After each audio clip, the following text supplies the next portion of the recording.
Welcome to Blue Talks.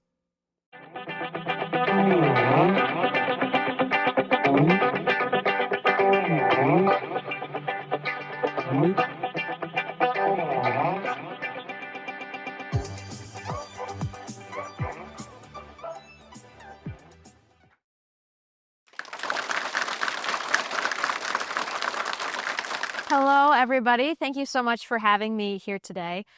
Today, we're going to get real. You ready to get real? Okay, good. I love it. More specifically, we're going to get real about communication.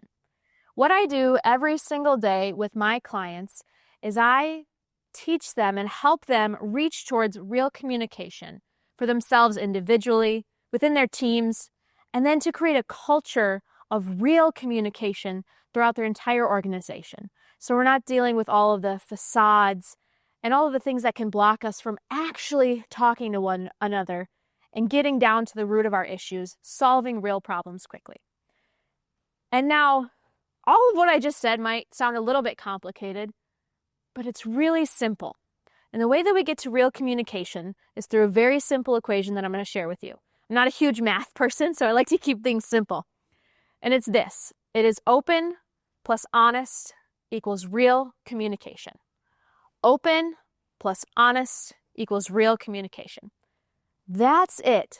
It is 2 skills to build and to work on to get that culture of real communication we're all desperate for and striving for within our organizations. Now, that seems simple, but what does it really mean? What do we mean by open and honest? It's a phrase that we hear a lot of times in TV, in our cultures these days. People say, I'm going to be open and honest with you. And they typically take that to mean just about themselves.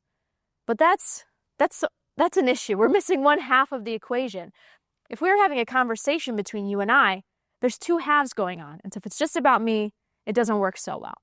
And so let's break it down and get really clear on that. And I'm going to tell you the 2 barriers that get in the way of real communication. And we're going to discover those today together.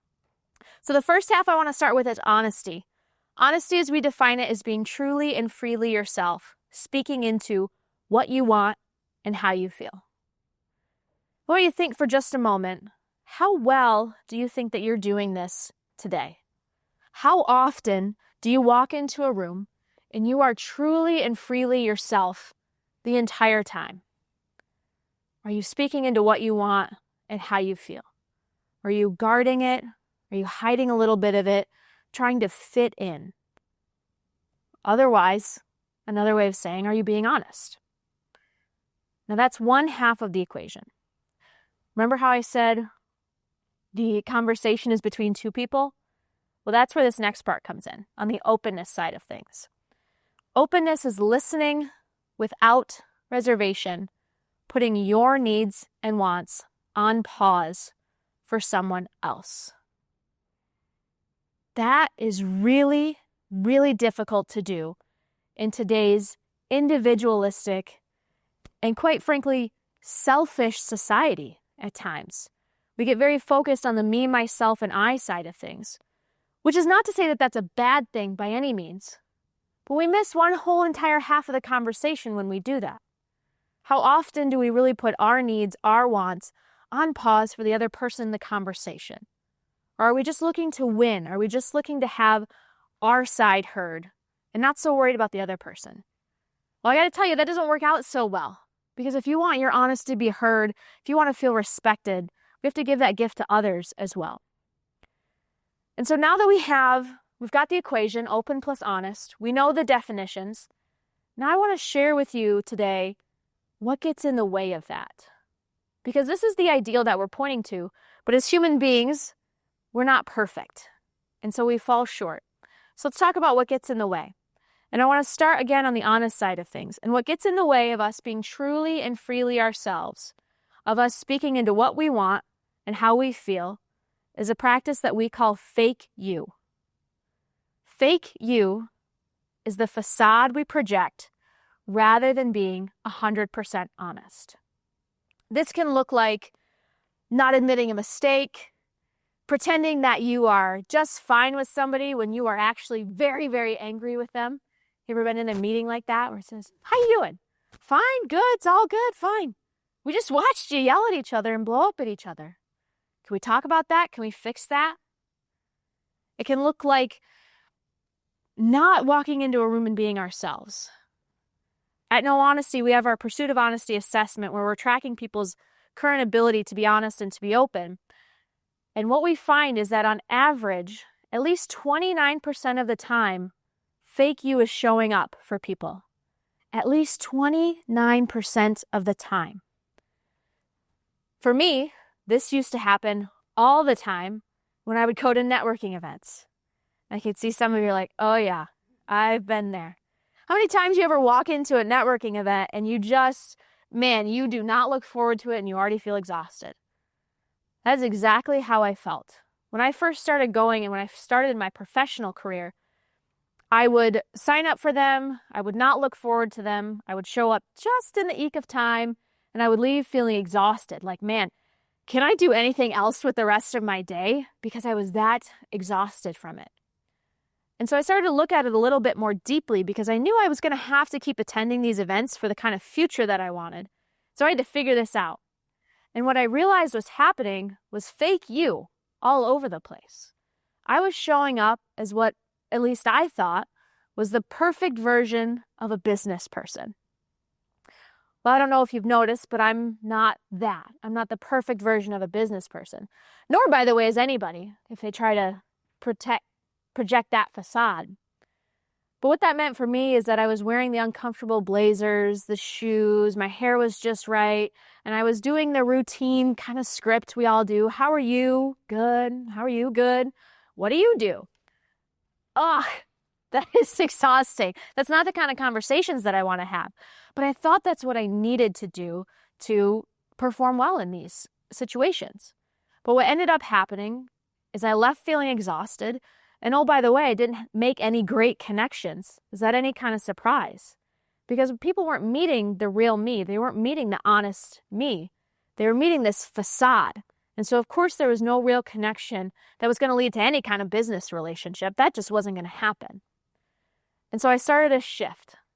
You'll never catch me in a blazer again, unless there's some dire circumstances, which I can't imagine there'd be.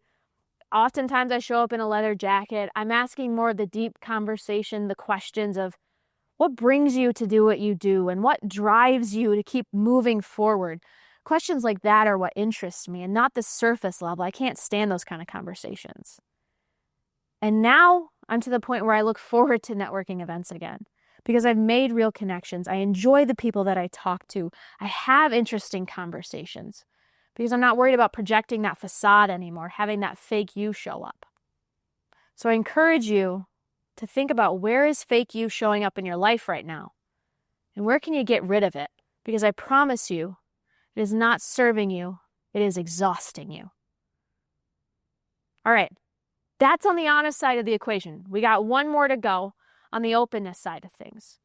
So what blocks us from being open, what blocks our ability to listen to others without reservation, to put our needs and wants on pause for them, is what we call the wall. And the wall is the divide we put between ourselves and others rather than being 100% honest. So just imagine in your brain for a moment, you're having a conversation with somebody on this side of me, and we're talking, and then all of a sudden I put up a brick wall between us. Quite literally, that's what I want you to imagine in your mind when you think about the wall. And we do this to people all the time. And then what happens to our conversation? It's certainly not productive anymore. It's probably really not taking place. But we do this to people on average about 34% of the time based on the numbers that we're tracking right now. 34% of the time we are saying, nope, I am not going to hear what you have to say. And this can look like when we have a difference of values or a difference of opinions, or if somebody is bringing a new idea to you, but their last idea was terrible, you're like, I'm not going to listen to that one. Well, maybe that was the next genius idea your company needed to move forward.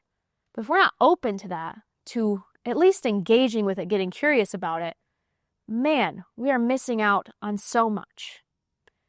And what I want to be really clear here about openness and about the wall is that being open to somebody, listening to them, does not mean that you have to agree with them. Sometimes my clients can get that confused. But it does mean that we have to give people more of an opportunity to be heard, to be respected, to feel like they belong. That's one of our core human needs, is to feel like we belong. And when we put up the wall to people, man, there is no faster way to help somebody feel isolated and lonely.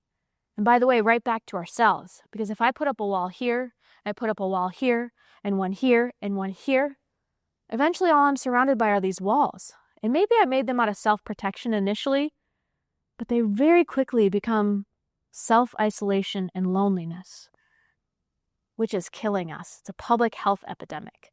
And so I want you to consider, where are you putting up the wall in your life? And where can you bring it back down to reconnect with people, to get more real communication going in your life, in your relationships, within your organization as a whole? So those are the two things that I want you to look out for. Because when we can get rid of fake you and we can get rid of the wall, that is when we are reaching higher levels of honesty, higher levels of openness, and we are changing how the world communicates. Thank you so much.